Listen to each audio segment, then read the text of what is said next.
حضرت ابو امامہ رضی اللہ تعالیٰ عنہ نبی صلی اللہ علیہ وسلم سے روایت کرتے ہیں کہ آپ صلی اللہ علیہ وسلم نے فرمایا، بے شک اللہ نے مجھے تمام انبیاء پر فضیلت عطا کی ہے، یا فرمایا میری امت کو تمام امتوں پر فضیلت عطا کی گئی ہے اور ہمارے لیے مال غنیمت حلال کیا گیا ہے۔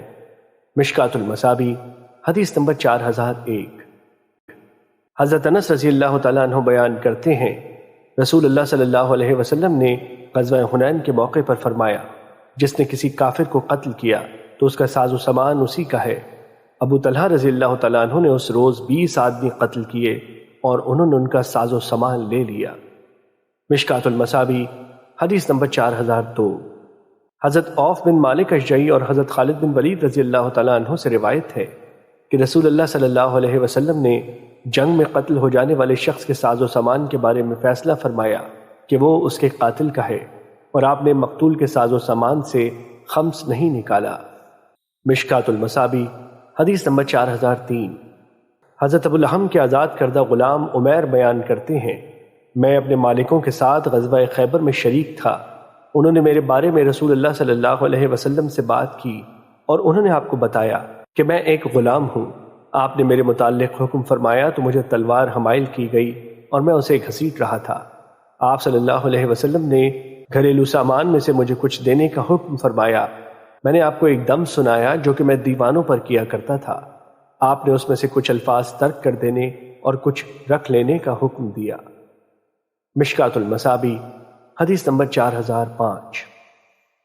حضرت مہما بن جاریہ رضی اللہ تعالیٰ عنہ بیان کرتے ہیں، خیبر کا مال غنیمت اہل حدیبیہ پر تقسیم کیا گیا۔ رسول اللہ صلی اللہ علیہ وسلم نے اسے 18 حصوں میں تقسیم فرمایا۔ لشکر کی تعداد 1500 تھی، اس میں سے 300 گھڑ سوار تھے۔ آپ نے گھڑ سوار کو 2 حصے اور پیادے کو 1 حصہ عطا فرمایا۔ مشکات المصابیح حدیث نمبر 4006۔ حضرت حبیب بن مسلمہ فہری رضی اللہ تعالیٰ عنہ بیان کرتے ہیں، میں نبی صلی اللہ علیہ وسلم کے پاس حاضر تھا کہ آپ نے شروع میں لڑنے والوں کو مال غنیمت میں سے 1/4 حصہ زائد عطا فرمایا اور واپسی پر لڑائی کرنے والوں کو 1/3 حصہ زائد عطا فرمایا۔ مشکات المصابیح حدیث نمبر 4007۔ حضرت حبیب بن مسلمہ فہری رضی اللہ تعالیٰ عنہ سے روایت ہے کہ رسول اللہ صلی اللہ علیہ وسلم جب جہاد سے واپس تشریف لانے سے پہلے مال غنیمت خمس نکالنے کے بعد 1/4 اور واپس لوٹتے ہوئے خمس نکالنے کے بعد 1/3 حصہ اضافی طور پر عطا فرمایا کرتے تھے۔ مشکات المصابیح حدیث نمبر 4008۔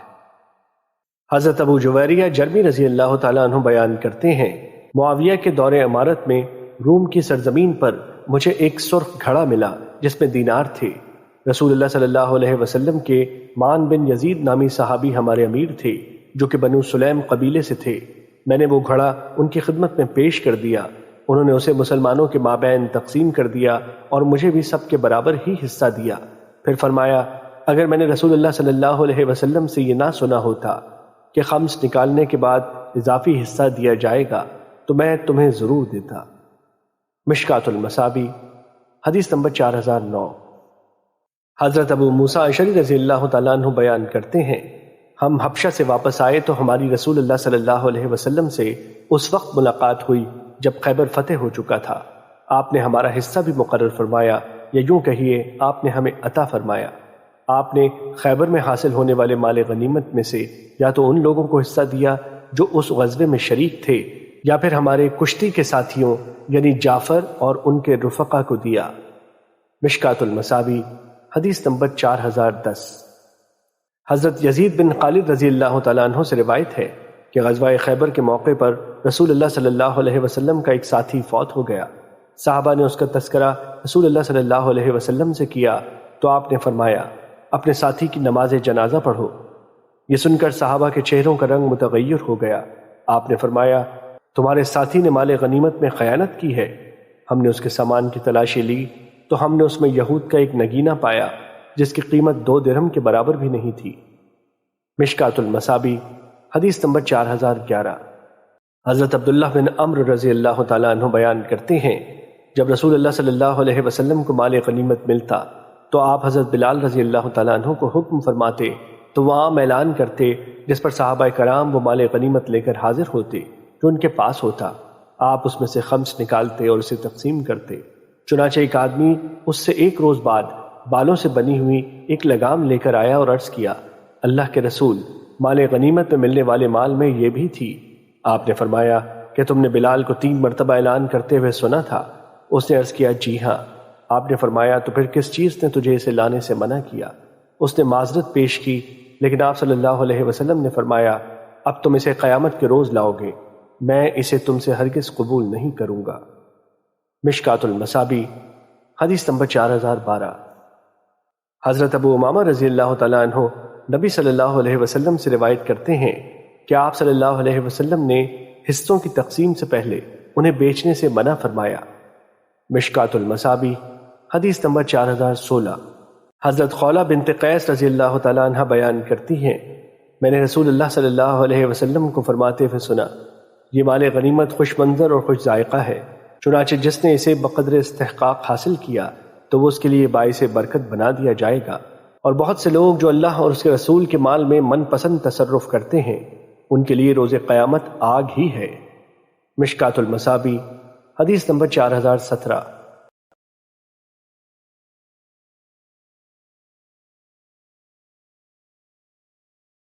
حضرت رویفہ بن ثابت رضی اللہ تعالیٰ عنہ سے روایت ہے کہ نبی صلی اللہ علیہ وسلم نے فرمایا، جو شخص اللہ اور یوم آخرت پر ایمان رکھتا ہے وہ مسلمانوں کے مال غنیمت کی کسی جانور پر سواری نہ کرے، حتیٰ کہ جب اسے لاغر کر دے تو اسے اس میں واپس لوٹا دے، اور جو شخص اللہ اور یوم آخرت پر ایمان رکھتا ہے وہ مسلمانوں کے مال غنیمت میں سے کوئی کپڑا نہ پہنے، حتیٰ کہ جب اسے بوسیدہ کر دے تو اسے اس میں واپس کر دے۔ مشکات المصابیح حدیث نمبر 4019۔ حضرت محمد بن ابو مجاہد عبداللہ بن ابی اوفی رضی اللہ تعالیٰ عنہ سے روایت کرتے ہیں، انہوں نے کہا، میں نے عرض کیا، کیا تم رسول اللہ صلی اللہ علیہ وسلم کے دور میں طعام میں سے بھی 5واں حصہ نکالتے تھے؟ انہوں نے کہا، غزوہ خیبر میں ہمیں ایک کھانا ملا، ہر آدمی آتا اور وہ اپنی ضرورت کے مطابق اس میں سے لیتا اور پھر واپس چلا جاتا۔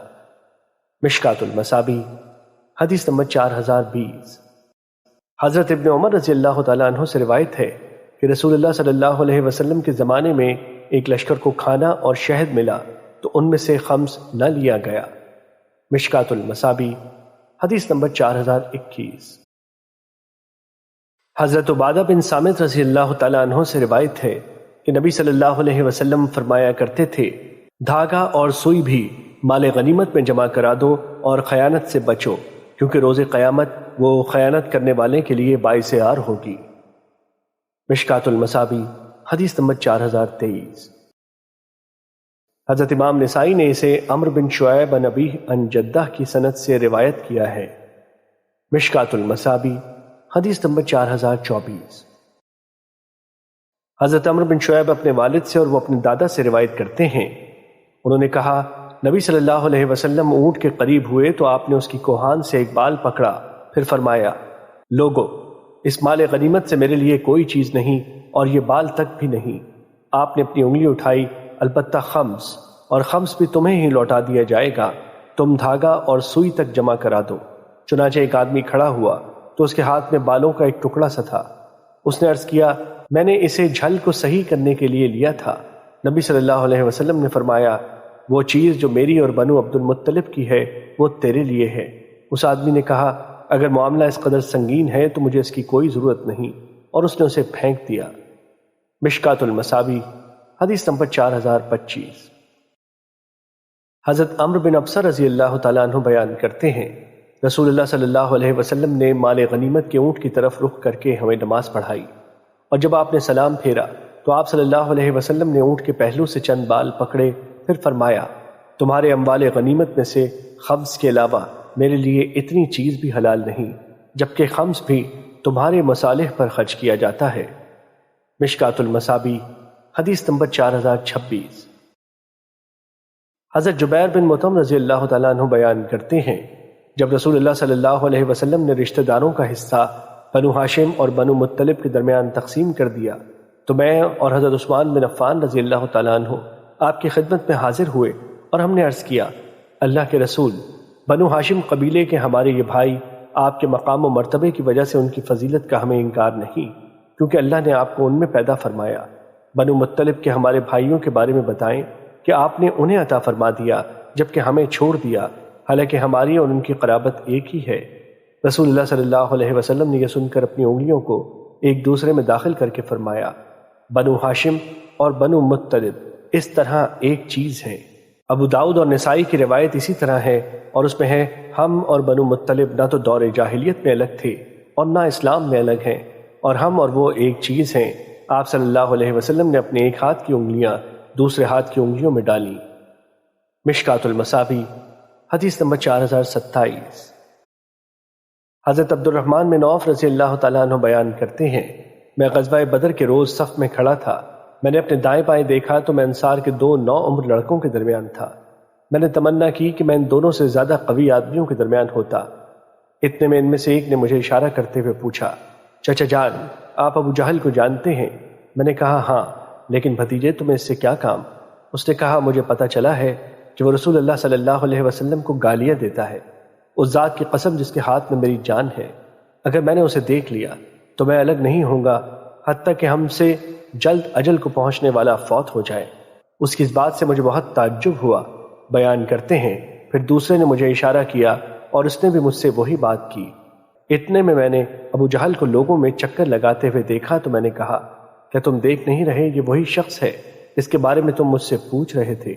وہ بیان کرتے ہیں، وہ دونوں اپنی تلواروں کے ساتھ اس کی طرف لپکے اور اس پر وار کیا حتیٰ کہ انہوں نے اسے قتل کر دیا۔ پھر وہ رسول اللہ صلی اللہ علیہ وسلم کی خدمت میں آئے اور آپ کو بتایا تو آپ صلی اللہ علیہ وسلم نے فرمایا، تم میں سے کس نے اسے قتل کیا ہے؟ ان دونوں میں سے ہر ایک نے کہا، میں نے اسے قتل کیا ہے۔ آپ صلی اللہ علیہ وسلم نے فرمایا کہ تم نے اپنی تلواریں صاف کر لی ہیں؟ انہوں نے عرض کیا، نہیں۔ چنانچہ آپ صلی اللہ علیہ وسلم نے دونوں کی تلواریں دیکھ کر فرمایا، تم دونوں نے اسے قتل کیا ہے۔ اور رسول اللہ صلی اللہ علیہ وسلم نے ابو جہل کے ساز و سامان کے متعلق معاذ بن عمرو بن جموح کے حق میں فیصلہ فرمایا، جبکہ وہ دونوں آدمی یعنی لڑکے معاذ بن عمرو بن جموح اور معاذ بن افرا تھے۔ مشکات المصابیح حدیث نمبر 4028۔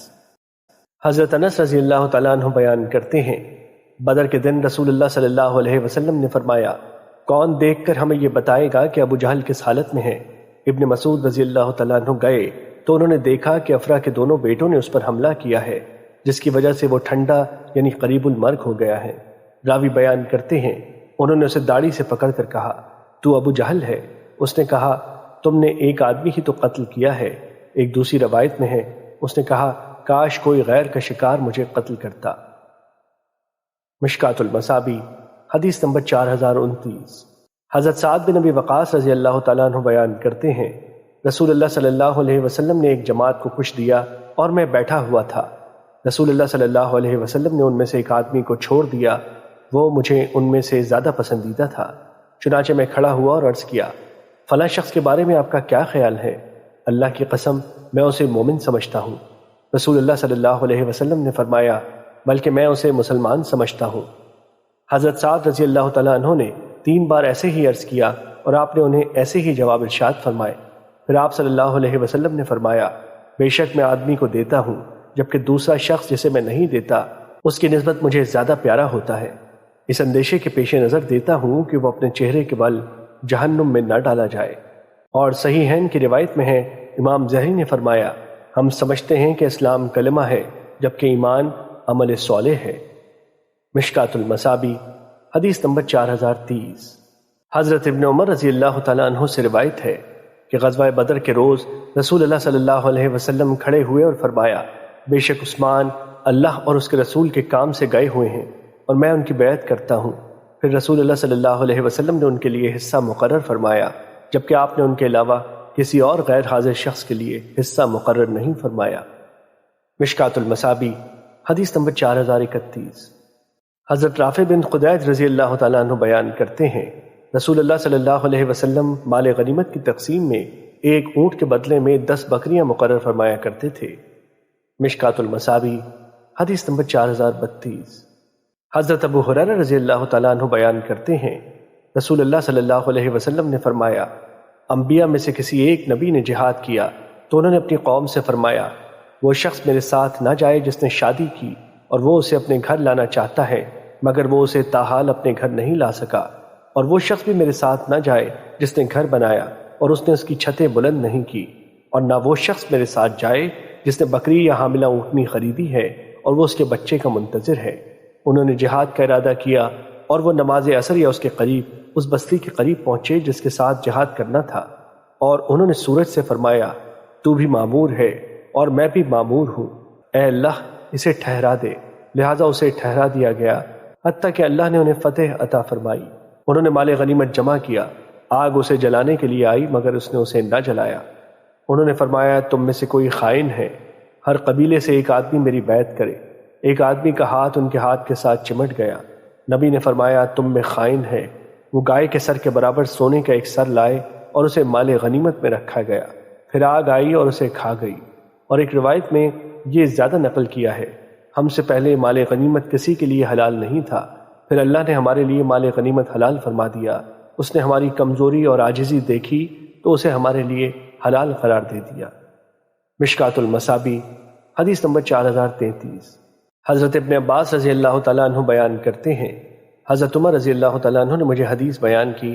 انہوں نے فرمایا جب غزوہ خیبر کا دن تھا تو نبی صلی اللہ علیہ وسلم کے صحابہ کی ایک جماعت آئی اور انہوں نے کہا فلاں شہید ہے، فلاں شہید ہے، حتیٰ کہ وہ ایک شخص کے پاس سے گزرے تو انہوں نے کہا فلاں شہید ہے۔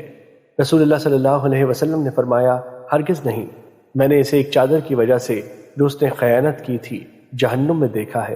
پھر فرمایا ابن خطاب جاؤ اور 3 بار اعلان عام کر دو کہ جنت میں کامل مومن داخل ہوں گے۔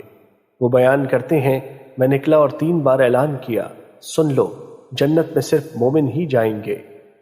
مشکات المصابیح حدیث نمبر 4034۔ حضرت بجالہ بیان کرتے ہیں میں احنف کے چچا جزا بن معاویہ کا سیکرٹری تھا۔ حضرت عمر بن خطاب رضی اللہ تعالیٰ عنہ کی وفات سے 1 سال پہلے ان کی طرف سے ایک ہمارے پاس خط آیا کہ مجوسیوں کے ہر اس جوڑے کے درمیان علیحدگی کر دو جو آپس میں ایک دوسرے کے محرم ہو، اور حضرت عمر رضی اللہ تعالیٰ عنہ مجوسیوں سے جزیہ نہیں لیتے تھے، حتیٰ کہ حضرت عبد الرحمن بن عوف رضی اللہ تعالیٰ عنہ نے گواہی دی کہ رسول اللہ صلی اللہ علیہ وسلم نے ہجر کے مجوسیوں سے جزیہ لیا تھا۔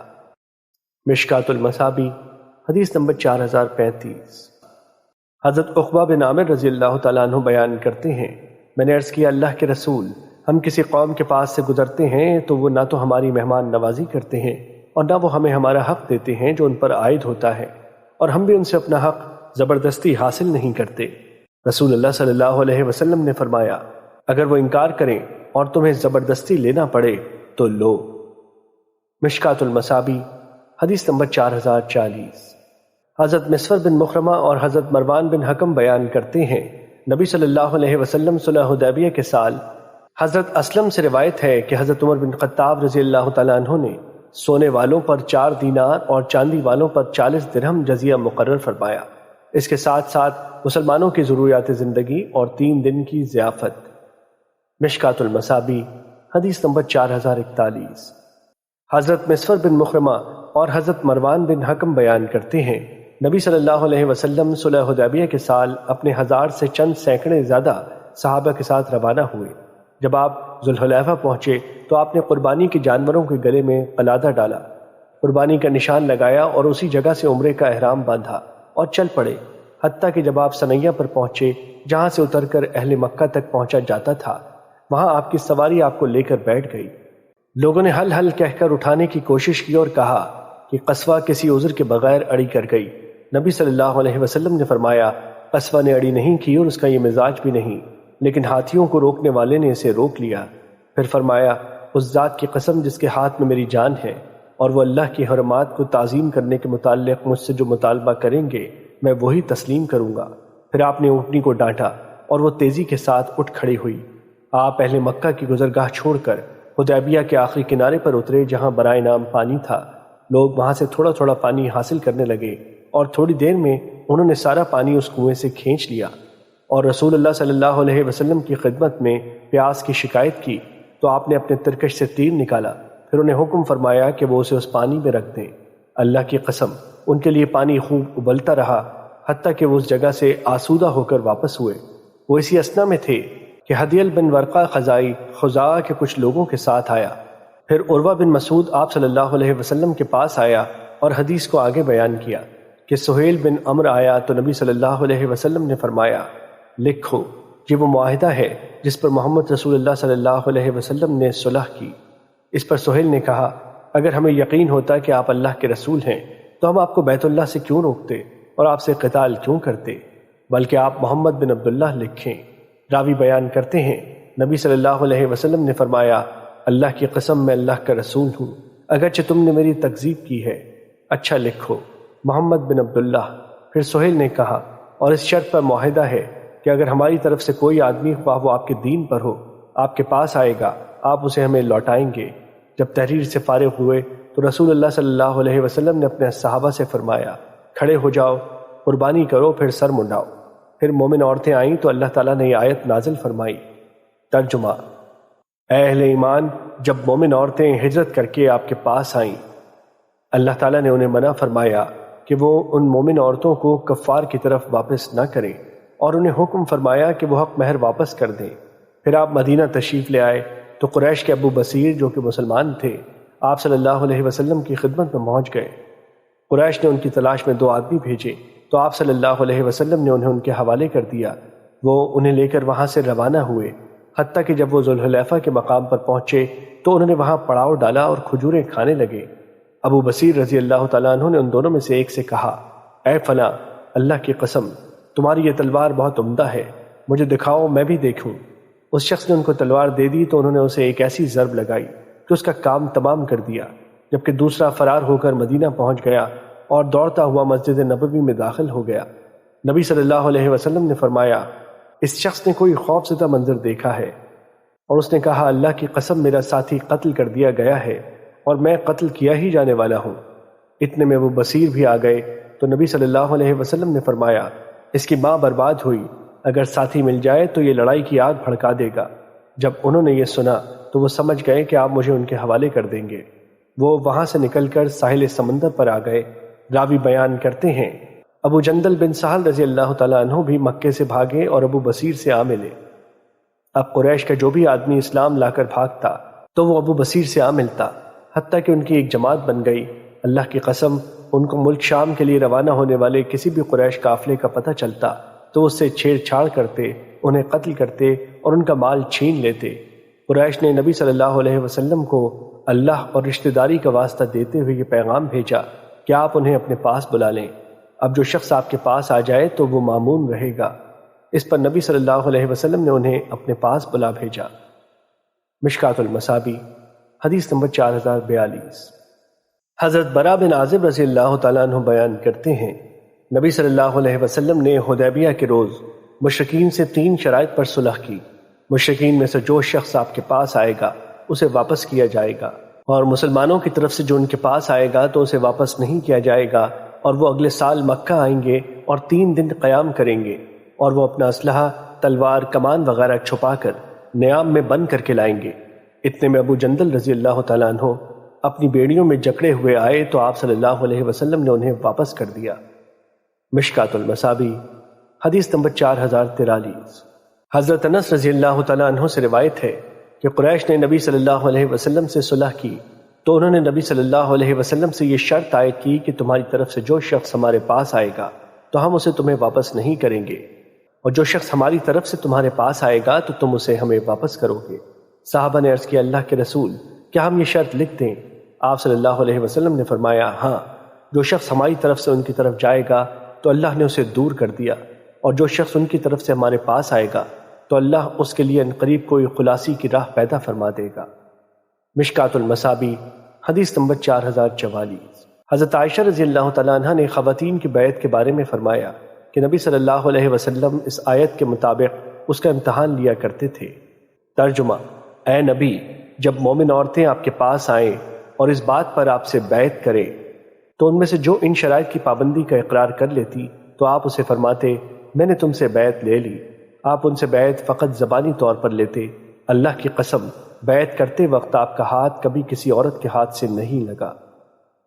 مشکات المصابیح، حدیث نمبر 4045۔ حضرت مسفر اور حضرت مروان سے روایت ہے کہ انہوں نے 10 سال لڑائی بند رکھنے کا معاہدہ کیا۔ اس عرصے میں لوگ امن سے رہیں گے، کسی غلط فہمی کا شکار ہوں گے اور نہ ایک دوسرے پر ہاتھ اٹھائیں گے، یعنی جان و مال کا تحفظ ہوگا۔ مشکات المصابیح، حدیث نمبر 4046۔ حضرت امیمہ بنت رقیقہ رضی اللہ تعالیٰ عنہ بیان کرتی ہیں، میں نے خواتین کی جماعت کے ساتھ نبی صلی اللہ علیہ وسلم کی بیعت کی تو آپ نے ہمیں فرمایا، میں نے ان امور میں تمہاری بیعت لی جن کی تم استطاعت اور طاقت رکھتی ہو۔ میں نے عرض کیا اللہ اور اس کے رسول ہم پر ہماری جانوں سے بھی زیادہ مہربان ہیں۔ میں نے عرض کیا اللہ کے رسول ہم سے بیعت لیں، یعنی ہم سے مصافحہ کریں۔ آپ صلی اللہ علیہ وسلم نے فرمایا 100 عورتوں کے لیے میری بات وہی ہے جو ایک عورت کے لیے ہے۔ مشکات المصابی حدیث نمبر 4048۔ حضرت برا بن عازب رضی اللہ تعالیٰ عنہ بیان کرتے ہیں، رسول اللہ صلی اللہ علیہ وسلم نے ذی قعدہ میں عمرہ کرنے کا ارادہ فرمایا تو اہل مکہ نے انکار کر دیا کہ وہ آپ کو مکے میں داخل ہونے کی اجازت دیں، حتیٰ کہ آپ نے ان سے اس بات پر صلح کی کہ آپ آئندہ سال آئیں گے اور وہاں 3 روز قیام کریں گے۔ جب انہوں نے تحریر میں آپ صلی اللہ علیہ وسلم سے یہ لکھوانا چاہا کہ یہ وہ بات ہے جس پر محمد صلی اللہ علیہ وسلم نے مصالحت کی، انہوں نے کہا ہم اس کا اقرار نہیں کرتے، اگر ہم جانتے کہ آپ اللہ کے رسول ہیں تو ہم آپ کو نہ روکتے، لیکن آپ محمد بن عبداللہ ہیں۔ آپ صلی اللہ علیہ وسلم نے فرمایا میں رسول اللہ ہوں اور میں محمد بن عبداللہ ہوں۔ پھر آپ نے حضرت علی رضی اللہ تعالیٰ عنہ سے فرمایا لفظ رسول اللہ مٹا دیں۔ انہوں نے عرض کیا اللہ کی قسم میں آپ کے نام کو نہیں مٹاؤں گا۔ چنانچہ رسول اللہ صلی اللہ علیہ وسلم نے قلم ہاتھ میں لیا جبکہ آپ بہتر طور پر نہیں لکھ سکتے تھے۔ آپ نے لکھا کہ یہ صلح نامہ محمد بن عبداللہ کی طرف سے ہے، جب آپ مکے میں داخل ہوں گے تو تلوار نیام میں رکھیں گے، اور مکے والوں میں سے اگر کوئی آدمی آپ کے ساتھ جانا چاہے تو آپ اسے اپنے ساتھ نہیں لے کر جائیں گے، اور اگر آپ کے صحابہ میں سے کوئی قیام کرنا چاہے گا آپ اسے منع نہیں کریں گے۔ چنانچہ جب اگلے سال وہ مکہ میں آئے اور مدت قیام پوری ہو گئی تو وہ لوگ حضرت علی رضی اللہ تعالیٰ عنہ کے پاس آئے اور کہا اپنے ساتھی سے کہو کہ مدت قیام پوری ہو چکی ہے، لہٰذا یہاں سے چلے جائیں۔ نبی صلی اللہ علیہ وسلم تشریف لے آئے۔ مشکات المصابی حدیث نمبر 4049۔ حضرت ابو ہریرہ رضی اللہ تعالیٰ عنہ بیان کرتے ہیں، ہم مسجد میں تھے، اسی دوران نبی صلی اللہ علیہ وسلم تشریف لائے اور آپ نے فرمایا میرے ساتھ یہود کی طرف چلو۔ ہم آپ کے ساتھ چلے حتیٰ کہ ہم مدرسے میں پہنچے تو نبی صلی اللہ علیہ وسلم نے کھڑے ہو کر فرمایا جماعت یہود اسلام قبول کر لو، بچ جاؤ گے، جان لو زمین اللہ اور اس کے رسول کی ہے۔ میں چاہتا ہوں کہ میں تمہیں اس سرزمین سے نکال دوں، تم میں سے جو شخص اپنے مال میں سے کوئی چیز پائے تو وہ اسے بیچ ڈالے۔ مشکات المصابی حدیث نمبر 4050۔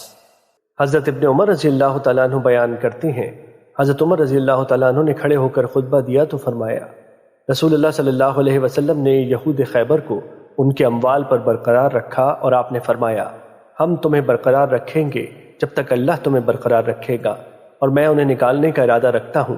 جب حضرت عمر نے انہیں نکالنے کا پختہ ارادہ کر لیا تو بنی ابو الحقیق سے ایک آدمی ان کے پاس آیا اور اس نے کہا امیر المومنین کیا آپ ہمیں نکالتے ہیں جبکہ محمد صلی اللہ علیہ وسلم نے ہمیں اپنے گھروں میں برقرار رکھا اور ہمیں اموال پر بھی کام کرنے دیا؟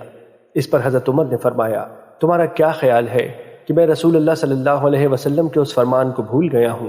تیری کیا حالت ہوگی جب تجھے خیبر سے نکالا جائے گا اور تیری جوان اونٹنی تیرے ساتھ دوڑے گی؟ اس نے کہا کہ ابو القاسم صلی اللہ علیہ وسلم کی طرف سے مذاق تھا۔ حضرت عمر نے فرمایا اللہ کے دشمن تم جھوٹ کہہ رہے ہو۔ حضرت عمر رضی اللہ تعالیٰ عنہ نے انہیں جلا وطن کر دیا اور انہیں ان کے پھلوں کے بدلے مال، اونٹ، پالان اور رسیاں وغیرہ دی۔ مشکات المصابی حدیث نمبر 4051۔ حضرت ابن عباس رضی اللہ تعالیٰ عنہ سے روایت ہے کہ رسول اللہ صلی اللہ علیہ وسلم نے 3 چیزوں کی وصیت فرمایا مشرکین کو جزیرہ عرب سے نکال دینا، وفد آئیں تو انہیں ان کی ضرورت کی چیزیں فراہم کرنا جیسے میں انہیں فراہم کرتا تھا۔ حضرت ابن عباس نے فرمایا آپ صلی اللہ علیہ وسلم نے تیسری چیز کے متعلق خاموشی اختیار فرمائی، یا ابن عباس نے کہا تیسری بات مجھے یاد نہیں رہی۔ مشکات المصابی حدیث نمبر 4052۔ حضرت جابر بن عبداللہ رضی اللہ تعالیٰ عنہ بیان کرتے ہیں عمر بن خطاب رضی اللہ تعالیٰ عنہ نے مجھے بتایا کہ انہوں نے رسول اللہ صلی اللہ علیہ وسلم کو فرماتے ہوئے سنا میں یہود و نصارہ کو جزیرہ عرب سے نکال دوں گا، حتیٰ کہ میں اس میں صرف مسلمانوں ہی کو رہنے دوں گا، اور ایک روایت میں ہے اگر میں انشاءاللہ زندہ رہا تو میں یہود و نصارہ کو جزیرہ عرب سے نکال دوں گا۔ مشکات المصابی حدیث نمبر 4053۔ حضرت ابن عمر رضی اللہ تعالیٰ عنہ سے روایت ہے کہ حضرت عمر بن خطاب رضی اللہ تعالیٰ عنہ نے یہود و نصارہ کو سرزمین حجاز سے جلا وطن کر دیا، اور جب رسول اللہ صلی اللہ علیہ وسلم اہل خیبر پر غالب آئے تو آپ نے یہود و نصارہ کو وہاں سے نکالنے کا ارادہ فرمایا تھا، اور جب آپ اس سرزمین پر غالب آئے تھے تو وہ زمین اللہ، اس کے رسول اور مسلمانوں کے لیے تھی۔ یہود نے رسول اللہ صلی اللہ علیہ وسلم سے درخواست کی کہ وہ ان کی زمینوں کو چھوڑ دے تاکہ وہ یہود کھیتی باڑی کریں اور پیداوار کا نصف ان کے لیے ہو۔ تب رسول اللہ صلی اللہ علیہ وسلم نے فرمایا، جتنا عرصہ ہم چاہیں گے تم کو رکھیں گے۔ انہیں رکھا گیا حتیٰ کہ حضرت عمر رضی اللہ تعالیٰ عنہ نے اپنی امارت میں انہیں تیمہ اور اریحہ کی طرف جلا وطن کر دیا۔ مشکات المصابیح حدیث نمبر 4054۔ حضرت مالک بن عوص بن حدثان رضی اللہ تعالیٰ عنہ بیان کرتے ہیں کہ حضرت عمر رضی اللہ تعالیٰ عنہ نے فرمایا، اللہ نے مال فے میں جس چیز کے ساتھ اپنے رسول صلی اللہ علیہ وسلم کو خاص کیا تھا وہ چیز آپ کے سوا کسی اور کو نہیں دی گئی۔ پھر انہوں نے یہ آیت تلاوت فرمائی۔ ترجمہ: اللہ نے ان میں سے اپنے رسول کو جو عطا فرمایا قدیر تک، یہ رسول اللہ صلی اللہ علیہ وسلم کے لیے خاص تھی۔ آپ اس مال سے اپنے اہل پر سال بھر خرچ کرتے تھے، اور جو باقی بچ جاتا وہ آپ اس مت میں خرچ کرتے جہاں اللہ کا مال خرچ ہونا چاہیے۔ مشکات المصابیح حدیث نمبر 4055۔ حضرت عمر رضی اللہ تعالیٰ عنہ بیان کرتے ہیں، بنو نذیر کا مال اس مد میں تھا جو اللہ نے اپنے رسول صلی اللہ علیہ وسلم کو خاص طور پر عطا فرمایا، کیونکہ اس کے حصول کے لیے مسلمانوں نے کوئی لشکر کشی نہیں کی، چنانچہ یہ رسول اللہ صلی اللہ علیہ وسلم کے لیے خاص تھا۔ آپ اسے اپنے اہل پر سال بھر خرچ کرتے رہے، اور جو بچ جاتا اسے آپ اللہ کی راہ میں جہاد کی تیاری کے لیے اسلحہ اور گھوڑوں پر خرچ کر دیا کرتے تھے۔ مشکات المصابیح حدیث نمبر 4056۔ حضرت عوف بن مالک رضی اللہ تعالیٰ عنہ سے روایت ہے کہ جب رسول اللہ صلی اللہ علیہ وسلم کے پاس مال فے آتا تو آپ اسے اسی روز تقسیم فرما دیتے۔ آپ شادی شدہ کو 2 حصے دیتے اور کنوارے کو 1 حصہ دیتے۔ مجھے بلایا گیا اور آپ نے مجھے 2 حصے دیے کیونکہ میں شادی شدہ تھا۔ پھر میرے بعد عمار بن یاسر رضی اللہ تعالیٰ عنہ کو بلایا گیا تو انہیں 1 حصہ دیا گیا۔ مشکات المصابیح حدیث نمبر 4057۔ حضرت ابن عمر رضی اللہ تعالیٰ عنہ بیان کرتے ہیں، میں نے رسول اللہ صلی اللہ علیہ وسلم کو دیکھا کہ جب آپ کے پاس مال فے میں سے کوئی چیز آتی تو آپ سب سے پہلے انہیں عطا فرماتے جو غلامی سے آزاد کیے گئے ہوتے تھے۔ مشکات المصابیح حدیث نمبر 4058۔ حضرت عائشہ رضی اللہ تعالیٰ عنہ سے روایت ہے کہ نبی صلی اللہ علیہ وسلم کی خدمت میں نگینوں کی ایک تھیلی پیش کی گئی تو آپ نے اسے آزاد عورتوں اور لونڈیوں کے مابین تقسیم فرما دیا۔ حضرت عائشہ رضی اللہ تعالیٰ عنہ نے فرمایا، میرے والد حضرت ابو بکر رضی اللہ تعالیٰ عنہ آزاد اور غلام ہر 2 میں تقسیم فرمایا کرتے تھے۔ مشکات المصابیح حدیث نمبر 4059۔ حضرت مالک بن عوص بن حدثان رضی اللہ تعالیٰ عنہ بیان کرتے ہیں، حضرت عمر بن خطاب نے یہ آیت صدقات، زکوٰۃ تو فقراء اور مساکین کے لیے ہیں، علیم حکیم تک تلاوت فرمائی۔ فرمایا یہ آیت ان کے لیے ہے۔ پھر یہ آیت تلاوت فرمائی۔ ترجمہ: جان لو جو تم نے مال غنیمت حاصل کیا اس میں سے خمس اللہ اور اس کے رسول کے لیے ہے۔ مسافر تک تلاوت فرمائی۔ پھر فرمایا یہ ان کے لیے ہے۔ پھر یہ آیت تلاوت فرمائی۔ ترجمہ: اللہ نے بستی والوں سے اپنے رسول کو جو دیا حتیٰ کہ وہ فقراء کے لیے تک پہنچے۔ پھر یہ آیت تلاوت فرمائی۔ ترجمہ: وہ لوگ جو ان کے بعد آئے۔ پھر فرمایا یہ تمام مسلمانوں کے لیے ہے۔ اگر میں زندہ رہا تو سر و حمیر یمن کے شہر کے چرواہے کو مشقت اٹھائے بغیر اس سے اس کا حصہ پہنچ جائے گا۔ مشکات المصابیح حدیث نمبر 4061۔ حضرت عدی بن حاتم رضی اللہ تعالیٰ عنہ بیان کرتے ہیں، رسول اللہ صلی اللہ علیہ وسلم نے مجھے فرمایا، جب تم اپنا کتا چھوڑو تو اللہ کا نام لے کر چھوڑو۔ اگر وہ تمہارے لیے پکڑ لے اور تم اسے زندہ پالو تو اسے ذبح کرو۔ اگر تم اسے اس حال میں پاؤ کہ اس نے شکار کو قتل کر دیا اور اس سے کھایا نہیں تو پھر اسے کھا لو، اور اگر اس نے کھا لیا ہے تو پھر نہ کھاؤ، کیونکہ اس نے اپنے لیے پکڑا ہے۔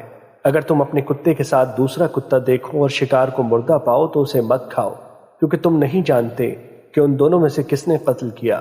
اور جب تم تیر چلاؤ تو اللہ کا نام لے کر چلاؤ۔ پھر اگر وہ شکار تمہیں 1 روز بعد ملے اور تم اس میں صرف اپنے ہی تیر کا نشان دیکھو تو پھر اگر چاہو تو کھا لو، اور اگر تم اسے پانی میں ڈوبا ہوا پاؤ تو اسے مت کھاؤ۔ مشکات المصابیح حدیث نمبر 4064۔ حضرت عدی بن حاتم رضی اللہ تعالیٰ عنہ بیان کرتے ہیں، میں نے عرض کیا اللہ کے رسول، ہم شکار کے لیے سدھائے ہوئے کتے چھوڑتے ہیں۔ آپ نے فرمایا اس نے جو تمہارے لیے پکڑا ہے کھا لے۔ میں نے عرض کیا اگر وہ مار ڈالیں؟ آپ نے فرمایا اگرچہ وہ مار ڈالیں۔ میں نے عرض کیا ہم معراج پروں کے بغیر تیر پھینکتے ہیں۔ آپ صلی اللہ علیہ وسلم نے فرمایا اگر وہ نوک کی طرف سے شکار میں گھس جائے تو کھا لیں، اور اگر اسے چوڑائی والے حصے کی طرف سے لگے اور وہ قتل ہو جائے تو اسے مت کھائیں، کیونکہ وہ چوٹ لگنے سے مرا ہے۔ مشکات المصابیح حدیث نمبر 4065۔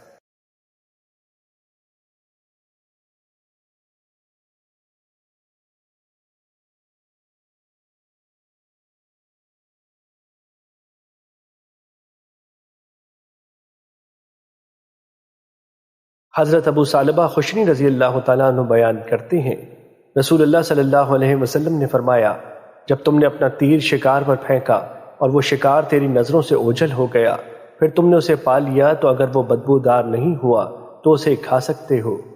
مشکات المصابیح حدیث نمبر 4067۔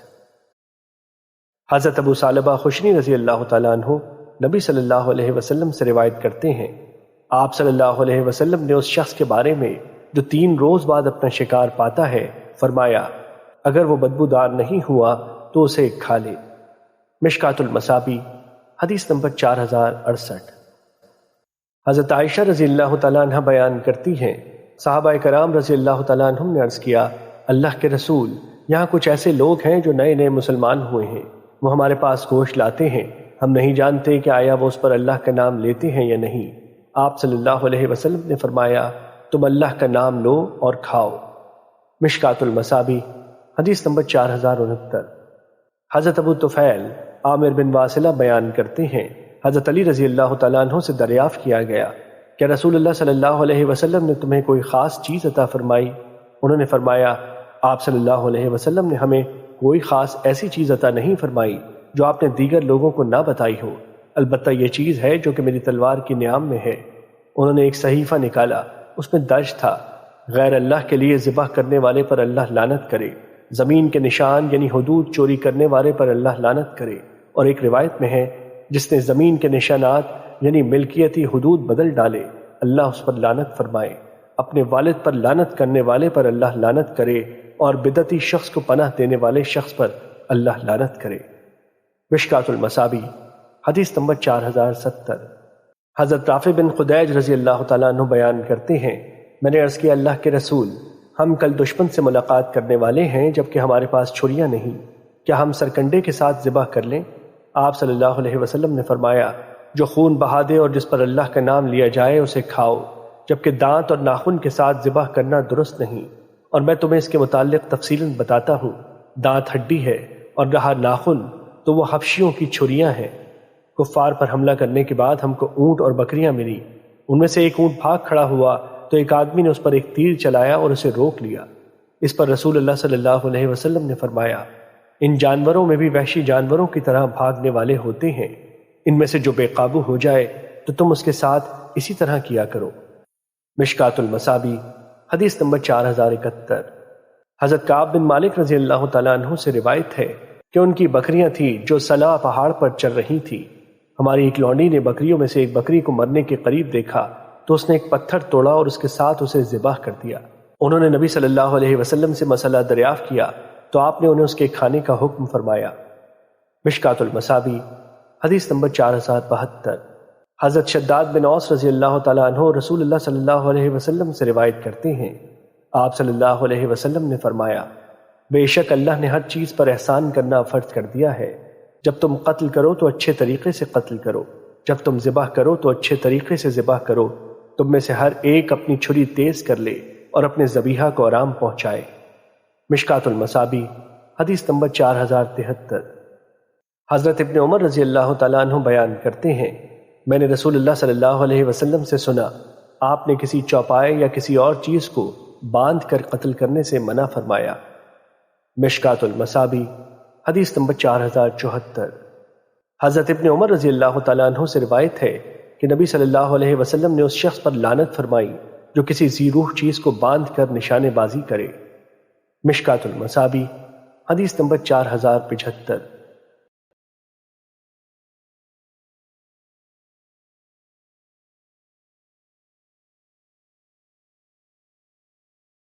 حضرت جابر رضی اللہ تعالیٰ عنہ سے روایت ہے کہ نبی صلی اللہ علیہ وسلم ایک گدھے کے پاس سے گزرے جس کے چہرے کو داغا گیا تھا۔ آپ نے فرمایا، اللہ اس شخص پر لعنت فرمائے جس نے اسے داغ دیا۔ مشکات المصابیح حدیث نمبر 4078۔ حضرت انس رضی اللہ تعالیٰ عنہ بیان کرتے ہیں، میں عبداللہ بن ابی طلحہ کو رسول اللہ صلی اللہ علیہ وسلم کی خدمت میں لے کر گیا تاکہ آپ اسے گھٹی دیں، کھجور چبا کر اس کے تالو میں لگا دیں۔ میں نے آپ کو دیکھا کہ آپ کے ہاتھ میں داغ لگانے والا آلہ تھا۔ آپ صلی اللہ علیہ وسلم اس کے ساتھ صدقے کے اونٹوں کو نشان لگا رہے تھے۔ مشکات المصابیح حدیث نمبر 4079۔ حضرت ہشام بن زید حضرت انس رضی اللہ تعالیٰ عنہ سے روایت کرتے ہیں، انہوں نے فرمایا، میں نبی صلی اللہ علیہ وسلم کی خدمت میں حاضر ہوا تو آپ باڑے میں تھے۔ میں نے آپ کو دیکھا کہ آپ بکریوں کو نشان لگا رہے تھے۔ راوی بیان کرتے ہیں، میرا خیال ہے کہ انہوں نے کہا آپ ان بکریوں کے کانوں پر نشان لگا رہے تھے۔ مشکات المصابیح حدیث نمبر 4080۔ حضرت عدی بن حاتم رضی اللہ تعالیٰ عنہ بیان کرتے ہیں، میں نے عرض کیا، اللہ کے رسول، بتائیں کہ ہم میں سے کسی کو شکار مل جائے اور اس کے پاس چھری نہ ہو تو کیا وہ اسے پتھر اور لاٹھی کے کنارے سے ذبح کر سکتا ہے؟ آپ صلی اللہ علیہ وسلم نے فرمایا، خون بہاؤ جس کے ساتھ چاہو اور اللہ کا نام لو۔ مشکات المصابیح حدیث نمبر 4081۔ حضرت عدی بن حاتم رضی اللہ تعالیٰ عنہ بیان کرتے ہیں، میں نے عرض کیا، اللہ کے رسول، میں شکار پر تیر پھینکتا ہوں اور اگلے روز میں اس میں اپنا تیر دیکھتا ہوں۔ آپ صلی اللہ علیہ وسلم نے فرمایا، جب تمہیں یقین ہو گیا کہ تمہارے ہی تیر نے اسے مارا ہے اور تم نے اس میں کسی درندے کا نشان نہ دیکھا تو پھر کھاؤ۔ مشکات المصابیح حدیث نمبر 4084۔ حضرت ابو ثعلبہ خشنی رضی اللہ تعالیٰ عنہ بیان کرتے ہیں، میں نے عرض کیا، اللہ کے رسول، ہم مسافر لوگ ہیں، ہم یہود و نصارہ اور مجوسیوں کے پاس سے گزرتے ہیں، ہمیں ان کے برتن ہی دستیاب ہوتے ہیں۔ آپ صلی اللہ علیہ وسلم نے فرمایا، اگر تم ان کے علاوہ نہ پاؤ تو انہیں پانی کے ساتھ دھو لو، پھر ان میں کھاؤ پیو۔ مشکات المصابیح حدیث نمبر 4086۔ حضرت قبیصہ بن حلب اپنے والد سے روایت کرتے ہیں، انہوں نے کہا، میں نے نبی صلی اللہ علیہ وسلم سے عیسائیوں کے کھانے کے متعلق دریافت کیا، اور ایک روایت میں ہے، ایک آدمی نے آپ صلی اللہ علیہ وسلم سے دریافت کیا کہ بعض کھانوں سے میں اجتناب کرتا ہوں۔ آپ نے فرمایا، تم اپنے دل میں کوئی خلجان محسوس نہ کرو کہ اس میں تم نے عیسائیوں کی مشابہت اختیار کی ہے، کیونکہ وہ بھی اپنے علاوہ کسی کا کھانا نہیں کھاتے۔ مشکات المصابیح حدیث نمبر 4087۔ حضرت ابو دردہ رضی اللہ تعالیٰ عنہ بیان کرتے ہیں، رسول اللہ صلی اللہ علیہ وسلم نے مجسمہ کے کھانے سے منع فرمایا ہے، اور یہ وہ ہے جسے باندھ کر تیر مارے جائیں۔ مشکات المصابیح حدیث نمبر 4088۔ حضرت جابر رضی اللہ تعالیٰ عنہ سے روایت ہے کہ نبی صلی اللہ علیہ وسلم نے فرمایا، جنین پیٹ کے بچے کی ماں کا ذبح کرنا اس کا ذبح کرنا ہے۔ مشکات المصابیح حدیث نمبر 4091۔ اور امام ترمذی نے اسے حضرت ابو سعید رضی اللہ تعالیٰ عنہ سے روایت کیا ہے۔ مشکات المصابیح حدیث نمبر 4092۔ حضرت عبداللہ بن عمرو بن عاص رضی اللہ تعالیٰ عنہ سے روایت ہے کہ رسول اللہ صلی اللہ علیہ وسلم نے فرمایا، جس شخص نے کسی چڑیا یا اس سے اوپر چھوٹے یا بڑے پرندے کو ناحق قتل کیا تو اللہ اس کے قتل کے متعلق اس سے پوچھے گا۔ عرض کیا گیا، اللہ کے رسول، اس کا حق کیا ہے؟ آپ صلی اللہ علیہ وسلم نے فرمایا، اسے ذبح کرے اور پھر اسے کھا لے، اور وہ اس کا سر کاٹ کر اسے مت پھینکے۔ مشکات المصابیح حدیث نمبر 4094۔ حضرت ابو باقر لیثی رضی اللہ تعالیٰ عنہ بیان کرتے ہیں، نبی صلی اللہ علیہ وسلم مدینہ تشریف لائے تو اہل مدینہ اونٹوں کے کوہان کاٹ لیا کرتے تھے، تنبوں کی چکیاں کاٹ لیا کرتے تھے۔ آپ صلی اللہ علیہ وسلم نے فرمایا، جو حصہ زندہ جانور سے کاٹ لیا جائے تو وہ کٹا ہوا حصہ مردار ہے، اسے نہ کھایا جائے۔ مشکات المصابیح حدیث نمبر 4095۔ حضرت عطا بن یسار بنو حارثہ کے آدمی سے روایت کرتے ہیں کہ وہ احد کی ایک گھاٹی میں اونٹنی چرایا کرتے تھے۔ اس نے اونٹنی میں موت کے آثار دیکھے تو اس نے اسے ذبح کرنے کے لیے کچھ نہ پایا، چنانچہ اس نے ایک میخ لی اور اس کے سینے کے اوپر کے حصے میں مار دیا، حتیٰ کہ اس کا خون بہا دیا۔ پھر رسول اللہ صلی اللہ علیہ وسلم کو بتایا تو آپ نے اسے کھانے کا حکم فرمایا، اور مالک کی روایت میں ہے کہ اس نے تیز لکڑی کے ساتھ اسے ذبح کیا۔ مشکات المصابیح حدیث نمبر 4096۔ حضرت ابن عمر رضی اللہ تعالیٰ عنہ بیان کرتے ہیں، رسول اللہ صلی اللہ علیہ وسلم نے فرمایا، جس شخص نے ریوڑ کی حفاظت والے کتے اور شکاری کتے کے علاوہ کوئی اور کتا رکھا تو اس کے عمل سے روزانہ 2 قرات کمی کی جاتی ہے۔ مشکات المصابیح حدیث نمبر 4098۔ حضرت ابو ہریرہ رضی اللہ تعالیٰ عنہ بیان کرتے ہیں، رسول اللہ صلی اللہ علیہ وسلم نے فرمایا، جس شخص نے ریوڑ کی حفاظت والے کتے یا شکاری یا کھیتی کی حفاظت والے کتے کے سوا کوئی اور کتا رکھا تو اس کے اجر سے روزانہ 1 قرات کم کیا جاتا ہے۔ مشکات المصابیح حدیث نمبر 4099۔ حضرت جابر رضی اللہ تعالیٰ عنہ بیان کرتے ہیں، رسول اللہ صلی اللہ علیہ وسلم نے کتے مارنے کا ہمیں حکم فرمایا، حتیٰ کہ عورت جنگل سے اپنے کتے کے ساتھ آتی تو ہم اس کے کتے کو بھی قتل کر دیتے۔ پھر رسول اللہ صلی اللہ علیہ وسلم نے اس کے مارنے سے منع فرمایا اور فرمایا، تم 2 نقطوں والے سیاہ کتے کو قتل کرو کیونکہ وہ شیطان ہے۔ مشکات المصابیح حدیث نمبر 4100۔